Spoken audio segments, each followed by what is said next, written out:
म्हटलं जातं. समोर 3 जाळीचे खड्डे पाहायला भेटतात ना, याला इतिहासामध्ये धान्य कोठार असं. अभी हम लोग यहाँ का पुराने जमाने का ग्रेन स्टोरेज, धान्य कोठार जो मराठी में कहते हैं, वो देखने जा रहे हैं. क्रेस्टर बोला छत्रपती शिवाजी महाराज की जय भवानी. जय शिवाजी. बघा आता आपण सर्वांनी राणीमहल पाहिले ना, प्रत्येक राणीमहलासमोर एक आडवा चौतर आहे. याला दासी ओटा असा म्हटला जातो. ज्या आपल्या महाराजांच्या राण्या होत्या यांच्या सेवेकरिता सेविका राहायच्या. आता काळात म्हणजे नोकर म्हटले जातात ना, तशा टाईपचे नोकर लोक या ठिकाणी राहायचे. आतमध्ये राणीला काहीतरी काम अडकलं गेलं की दासीयातला जाऊन काम करायची, परत या ठिकाणी राहायची, म्हणजे याला दासी ओटा असा म्हटला जातो. समोर 3 जाळीचे खड्डे पाहायला भेटतात ना, याला इतिहासामध्ये धान्य कोठार असं म्हटलं जातं. कोकणामध्ये याला स्पेव किंवा कणगी म्हटली जाते. स्वराज्याचा सर्वात मोठा धान्याचा कोठार हे कोल्हापूरमध्ये पानलागडावरती बघा. गंगा, यमुना आणि सरस्वती या ठिकाणी बांधण्यामागचं एक कारण होतं. कारण की का, गडावर त्यावेळी 3000 प्रजा राहायची. मग जर या 3000 प्रजेला जर खालून कोणी वेढा घातला, हा वेढा 3 महिन्याचा पडला जायचा. मग लागण तेवढं धान्य त्यांच्यामध्ये साठा करून ठेवला जायचा. ह्याच्यात 21 फूट, 22 फूट आणि 15 फूट आहे. लाकडाची सिडी माहिती असेल, बांबूची सिडी, त्या सिडीने धान्य वरती काढलं जायचं. त्या इतिहासकारांचे असे म्हणणे आहेत, 1733 ला गडावर पेशवे सत्ता आली. पेशव्यांनी काली ह्यांचा कैदी कोठार उपयोग केला. कुणी चोरी, लबाडी, फितुरी, गद्दारी केली ना, ह्याच्यामध्ये 2 दिवस, त्याच्यामध्ये 2 दिवस. 7व्या दिवशी त्याने आपली चोरी मान्य नाही केली. पोत्यामध्ये भरलं जायचं, थोडे टकमक पॉइंट आहे, तिथून त्याचा खाली कडेलोट केला जायचा. हायकोर्ट हाय शिक्षा म्हटली जायची. आपल्या राजाने याला कैदी कोठे उपयोग का नाही केला? कारण की का, या साईडला राण्या राहत होत्या, या साईडला आपण महाराजांचा राहता राजवाडा पाहणार. कोणत्याही राजाने बाल्ले किल्ल्यात कैदी ठेवले गेले नाही. आपल्या महाराजांनी कैदी ठेवले गेले. खालच्या साईडला एक निंगाणा किल्ला आहे, सातारामध्ये एक वासोटा किल्ला आहे, या किल्ल्यांवरती ठेवले गेले. खालच्या साईडला पडलेल्या इमारती पाहायला भेटतात ना, या पडलेल्या इमारतींना इतिहासामध्ये अष्टप्रधानांची कार्यालय ऑफिस म्हटले जातात. जे आपल्या महाराजांच्या काळात 8 मंत्री होते. अनाजी पंत, हंबीराव मोहिते, रामचंद्र त्रिंबक, पेसाजी रावजी, रघुनाथ पंडित, अनाजी दत्तो आणि मोरपंत पिंगले, त्यांची या ठिकाणावर कार्यालय ऑफिस होती. या साईडला 5 आहेत, त्याच्या खालच्या साईडला 3 आहेत. आता आपण एका गेट मधून प्रवेश केला, त्या गेटला इतिहासात मेना गेट असं म्हटलं जातं. मेना गेट म्हटलं तर मेन गेट नव्हे. ज्या आपल्या महाराजांच्या राण्या होत्या या सायंकाळी मेनेत बसायच्या, त्या ठिकाणावरती मेना हे सूर्यास्त पाहायला जायच्या, त्याला मेना गेट असं म्हटलं जातं. आता आपण सर्वजण रायगड किल्ल्याच्या अति महत्वाच्या ठिकाणावरती जाणार आहोत, ज्या ठिकाणावरती आपल्या महाराजांनी अखेरचा श्वास सोडला गेला. ठिकाण पाहायला बोला छत्रपती शिवाजी महाराज की जय. धान्य कोठार एक बघून घ्या, पुढे राजवाडा पाहायला. त्याच्यात लाकडं उभी असायची, जेव्हा असं उतरत्या नलांचं छप्पर असायचं, ज्यावेळेस गडावर हल्ला झाला सर्व जळून गेलेलं आहे. बघून घ्या.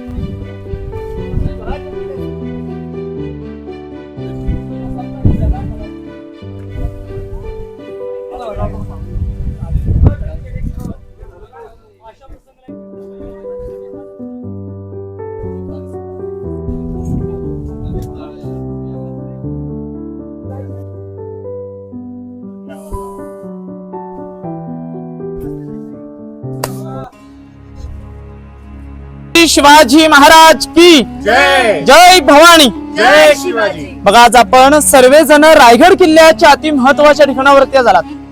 समोरच्या सलाबने एक आडवी भिंत बांधणार, त्या आडव्या भिंतीपासून त्या आडव्या भिंतीपर्यंत हा आपल्या महाराजांचा प्रशस्त राहता राजवाडा होता.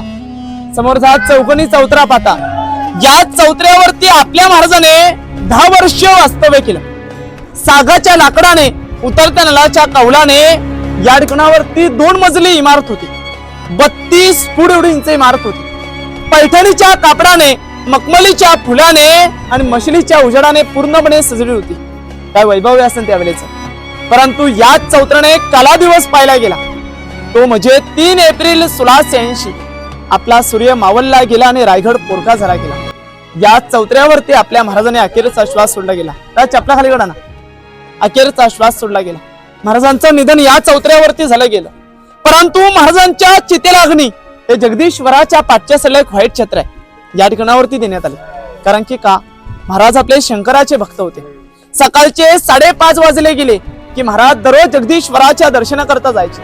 महाराजांची समाधी ही जगदीश्वराच्या पाठच्या साईडला बांधण्यात आली. बघा आपल्या महाराजांचा जन्म कोणत्या गडावरती झाला?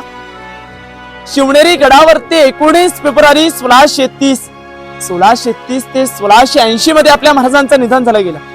अवघे 50 वर्ष लाभली तो आपल्या महाराजांना. अहो या 50 वर्षातली 20 वर्षे गेलीत बालपणांमध्ये. उरलेल्या 30 वर्षामध्ये आत्ताचा माणूस एक स्वतःचे हिमतीवे घर देखील बनतो का? सांगायचं तात्पर्य म्हटलं ना, जे आतापर्यंत राजे झाले यांनी बापगादीवरती राजे केले, परंतु एकमेव राजे झाले छत्रपती शिवाजी महाराज यांनी स्वतःची गादी नव्हे तर स्वराज्याची गादी निर्माण केली. म्हणून म्हटलं जातं की अंधार झाला पाहता आता दिवा पाहिजे. या महाराष्ट्रालाच नव्हे संपूर्ण देशाला पुन्हा एकदा जाऊनचा शुभा पाहिजे. या चौथऱ्यावरती आपल्या महाराजांनी अखेरचा श्वास सोडला गेला. नंतर महाराजांचे पुत्र आले धर्मवीर छत्रपती संभाजी महाराज यांनी या ठिकाणावरती 9 वर्ष वास्तव्य केलं. साईडला पाण्याचे टाके बांधणार, खाली गंगासागर तलाव पण कामचुकार लोक असायचे. कावड माहिती असेल तुम्हाला, कावडीने पाणी ह्याच्यामध्ये भरलेलं व्हायचं. साईडला महाराजांचं स्नानगृह, आताच्या काळामध्ये बाटप म्हटला जातो ना, तशा टाईपचा तो बाटप आहे. आपले महाराज त्या ठिकाणावरती आंघोळी करायचे. ते पाहून पुढे पण खलबतखाना बघायला जाऊ. बोला छत्रपती शिवाजी महाराज की जय. खालून दर्शन घ्या. सो अभी आप लोगों ने शिवाजी महाराज की स्टोरी सुनी और उनके स्टे के बारे में सुना, उनके घर के जहाँ पे वो आवास करते थे उसके बारे में सुना, प्लस साथ ही साथ उनकी जहाँ पे मुक्ति मिली उनके बारे में हम लोगों ने सुना. आप बिलीव नहीं करोगे दोस्त, ये जो गाइड जो स्टोरी बोल रहे हैं, गूज बम्स दे रहे हैं, लिटरली गूज बम्स दे रहे हैं. और वो स्टोरी इस तरीके से बोल रहे हैं जिससे लिटरली हम उसे फील कर रहे हैं. ऐसे लग रहा है कि महाराज हमारे आसपास है और सारी चीजें हम पिक्चराइज कर पा रहे हैं. और स्टोरी सुनते सुनते आंखों में आंसू आ गए. सीरियसली बोल रहा हूँ, एक बार जरूर विजिट करें और गाइड लेके उनसे सारी की सारी स्टोरी डिटेल में सुने. ये है श्री शिवाजी महाराज का स्नान गृह, जो आज के डेट में हम बाथ टब कहते हैं वो. आइए आगे चलते हैं. अभी बाकी का किला एक बार हम लोग देख लेते हैं. बाकी की स्टोरी हमें गाइड ने बताई. स्टोरी के लिए वही चीज रिफर करना. ये देखो, ये चारों तरफ इस तरीके से छज्जे बने हुए हैं, कंपाउंड वॉल है. ये वॉल से लेके वो सामने की वॉल जहाँ से अभी हम लोग आए, ये उनका आप कह सकते हो कमरा था. और यहाँ पे उनका पूरा ऊपर से लेके नीचे तक घर बना हुआ था. आइए अभी आगे चलते हैं. बोला छत्रपती शिवाजी महाराज की जय. जय भवानी. जय शिवाजी. समोर आपण हा मोठा चौतरा पाहिला ना, हा आपल्या महाराजांचा राहता राजवाडा आहे. त्याला लागून एक येलाकराचा एक चौतरा पाहायला भेटतो ना. या येलाकराच्या चौतऱ्याला इतिहासामध्ये मुत्पातखाना असं म्हटलं जातं. मूक म्हटलं तर तोंड, पाक म्हटलं तर खाणं, हा त्यावेळेचा संपूर्ण स्वयंपाकघर आहे. आताच्या काळामध्ये किचन म्हटलं जातो ना, हा तशा टाईपचा हा किचन आहे बघा. समोर हा मोठा चौतरा पाहायला भेटतो ना, याला सचिवालय म्हटलं तर दप्तरखाना. ज्या आपल्या महाराजांनी 365 गड किल्ले जिंकले गेले, त्यांचा जो कागदीपत्री व्यवहार असायचा तो व्यवहार इथून चालला जायचा. तेवढा एक दुसरा चौतरा आहे, त्याला सदर दिल्लीला गेला असान किंवा नसान, तिथं लाल किल्ला आहे बघा. तिथं दिवाणे आम दिवाणे खास आहे. इथे देखील पहिलं तसंच होतं. जी खास जनता म्हणजे मंत्री लोक, त्यांचा न्याय निवाडा त्या चौतऱ्यावरती केला जायचा. जी आम जनता, महाराजांचा राज दरबार, त्या ठिकाणावरती आपल्या महाराजांचा राज्याभिषेक झाला गेला, त्या राज दरबारामध्ये केला जायचा. त्या राजवाड्याला चारही साईडून आपल्याला छोटे छोटे होल पाहायला भेटतील बघा. त्याला टेहलनी बुरुज असं म्हटलं जातं. राजवाड्याला चारही साईडून पॅकबंद पहारा असायचा, म्हणजे चारही साईडला पहारेकरी उभे असायचे. आता येथील तुम्ही रोपे मार्गाने आला असाल, येथील एक मोठा डोंगर पाहायला भेटला का? त्या डोंगराचं शेवटचं टोक, त्याला पश्चिमेचं टोक असं म्हटलं जातं. सर्वांनी खिरकणीची मोही पाहिली असेल बघा. एक आई आपल्या जीवाची न पर्वा करता आपल्या 6 महिन्याच्या लेकरासाठी कडा खाली उतरून गेली. तोच तो हिरकणीचा कडा आहे. सर्वांनी हिरकणीची एक कविता ऐकवतो. त्या कवितामध्ये संपूर्ण अर्थ तुम्हाला समजून बघा की रायगडावर राजधानी ती होती शिव छत्रपतींची, आणि कथा सांगता येते वाजुनी तेथील हिरकणी बुरुजाची. वसले होते गाव तलासी वालुसरे या नावाचे, राहत होते गरीब कुटुंब गरीब धनगर गवल्याचे. आई बायको ताना मुलगा कुटुंब होत छोटस, आणि सोबत होते नाव तिच हिरा तडबरीच थांबा.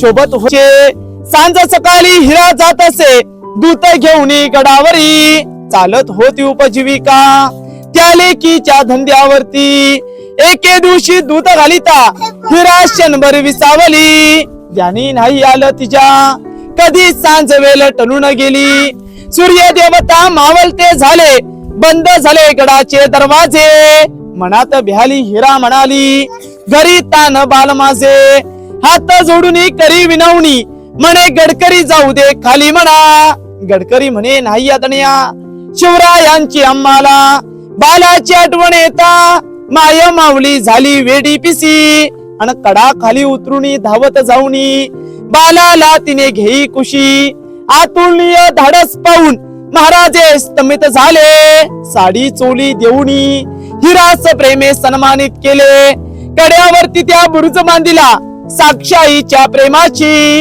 आणि कथा सांगून येते वाजुनी तेथील हिरकणी बुरुजाची कथा सांगता येते वाजुनी तेथील हिरकणी बुरुजाची अशी ती कविता होती बघा आपल्या बालासाठी त्याने आपल्या जीवाची न परवा करता तो कडाखाली उतरून गेली बघा पुढे आता आपण खलबतखाना बघायला जाऊ बोला छत्रपती शिवाजी महाराज की जय